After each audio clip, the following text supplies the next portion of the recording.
What's up gamers, DreamcastGuy here, and it's Top 10 Thursday. As you can tell by this wall behind me, I've been collecting games for a long time, and occasionally I'll come across stuff like this. This is an unlicensed game, something made by a pirate or a hacker looking to make a quick buck or make something without permission. Sometimes they're totally normal, and occasionally, well, you get things that are much stranger.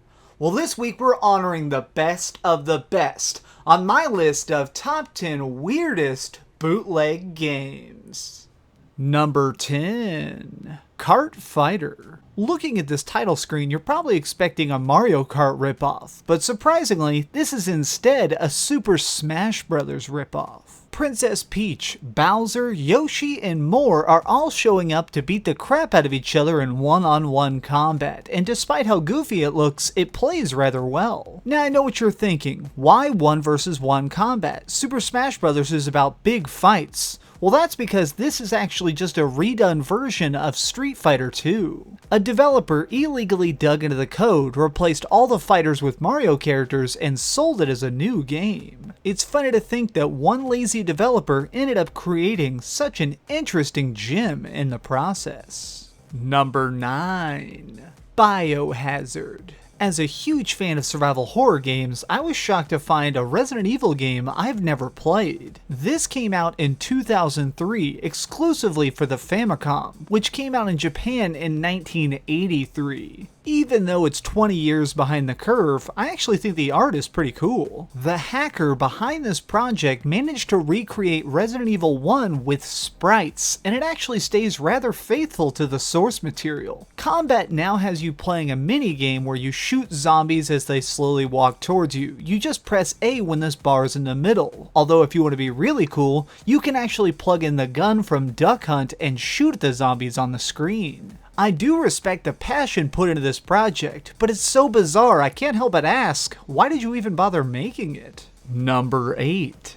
Hot Dance 2000. Pressing buttons with your feet and pretending to dance was a huge hit in arcades across the world, and games like Dance Dance Revolution made millions off this craze. As we've learned by now though, anytime something gets popular, somebody has to try and blatantly copy it. Something that helped in the success of these dancing games was their setup. They would have bright, flashy backgrounds and cool characters dancing along to the beat. They made you want to join in on the fun. Hot Dance 2000 seems to have missed that point completely. The background is just plain white, with arrows slowly crawling towards the top of the screen. It does essentially function the same though, except that instead of playing it with your feet, you're just pressing buttons on your NES controller. Now the reason this wins its spot on the list is because it wins double ripoff points, because not only is Hot Dance 2000 made without license from Nintendo, but in fact, every single song in the game is illegally copied from a pop song at the time.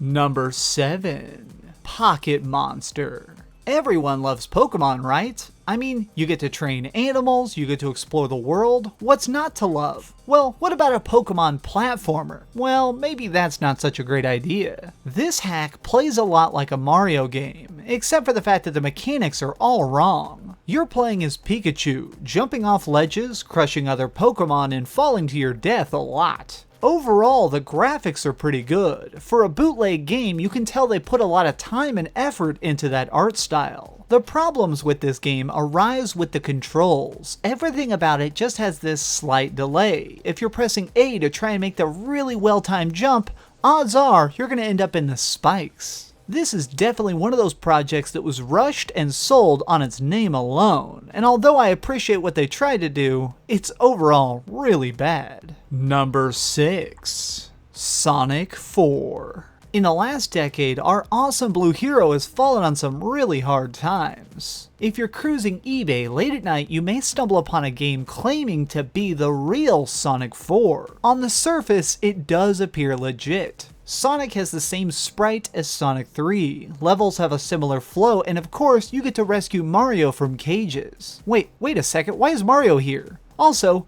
why is this game on the Super Nintendo? Well, it turns out that this game is actually a weird bootleg of a Speedy Gonzales game. It's honestly kind of impressive to see how much they were able to rework this into a Sonic title. I do still think seeing Sonic save Mario from cages is a bit odd. Number 5. Super Mario World. The Sega Genesis is undeniably a fantastic system, and Super Mario World is always going to be one of my favorite SNES games. But for some reason, combining these two great things becomes a horrible mess. At the start, it looks exactly like your standard Nintendo entry, but the farther you get into it, the more things get a little crazy. Instead of coins, you're collecting gems. You have the ability to throw boxes at Goombas, and even get health kits to refill your life points. For some reason, you can even hide in boxes and bust out like Solid Snake killing enemies. Now, the secret behind this game is actually pretty fascinating, because this is actually a hack of an already existing hacked game. That's right, Super Mario World for the Genesis is actually a recoded version of a game called Squirrel King, which is itself a ripoff of Chip and Dale Rescue Rangers. You could call it the world's sloppiest double hack.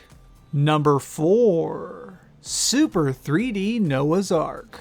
If I told you there existed a religious first-person shooter, you'd probably doubt me. Yet, here it is. Noah's Ark 3D has you running around the Ark trying to shoot a slingshot to put animals to sleep. I suppose you could be shooting sleeping pills down their throat, or maybe you're just brutally knocking them out. The legend behind this game is that the developers of Wolfenstein 3D were angry at Nintendo because they made them censor their games when they put them on the Super Nintendo. To get revenge, they gave out their raw code to a small Christian gaming company to make a game without a proper license. This is the bizarre result. In fact, even the cartridge itself is funky. Since this wasn't a real SNES game, it couldn't start up when you put it in your console, so to get around this, you would plug another game on top of it. This would use its activation chip to start it up. It's funny to me that so many clever people came together to make this bootleg, but it's kind of a wonder, why didn't they at least make a good game?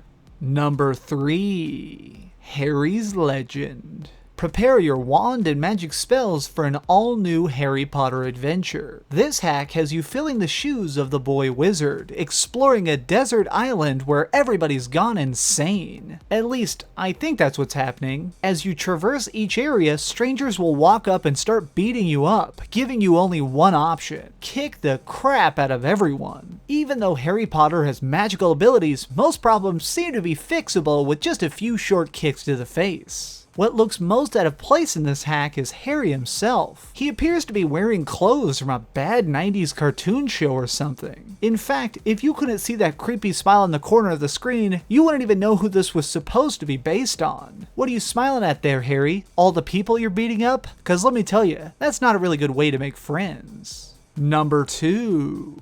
Final Fantasy VII.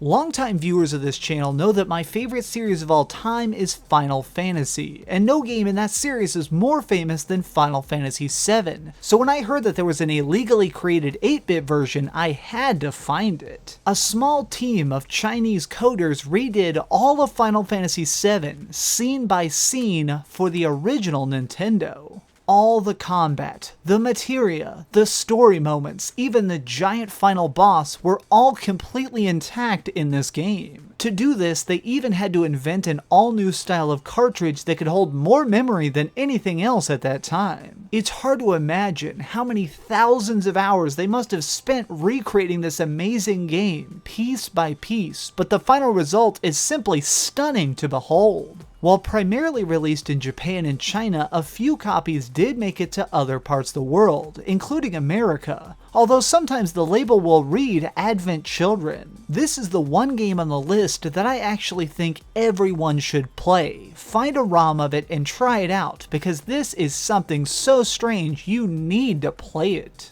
Number 1. Pokemon Snakewood.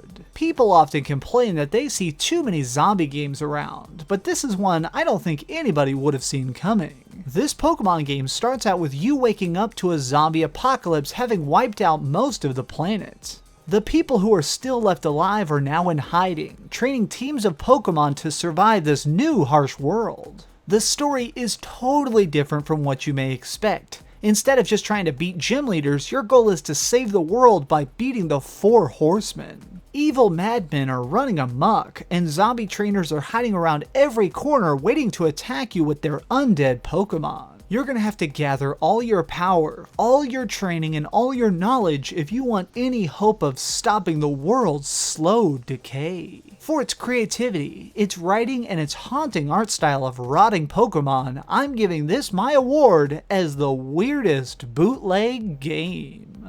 Did your favorite hacked game not make the list? Got an idea for a future top 10? Leave it in the comments down below. Now I have a serious message here for a second. One of my longtime subscribers likes to watch this show with his son. They get together, they watch the episodes, and then they play Xbox together. But unfortunately, the other day somebody broke into their house and stole their Xbox. He contacted me on Twitter and asked me to do a special shout out to him. So Jeffrey, this episode is dedicated to you, but I want to go one step further. I want to show you that the world is actually full of good people. So I went ahead and paid off a copy of Halo 5 on Amazon. As soon as this game comes out, it's going to mail automatically to your house, so at least you and your dad have one extra game to play together. See the good in this bad situation. Okay, enough of the cheese. You guys rock. Thank you so much for watching. Please give this video a thumbs up, share it with your friends, and subscribe if you haven't already. But do me the biggest favor of all and keep dreaming.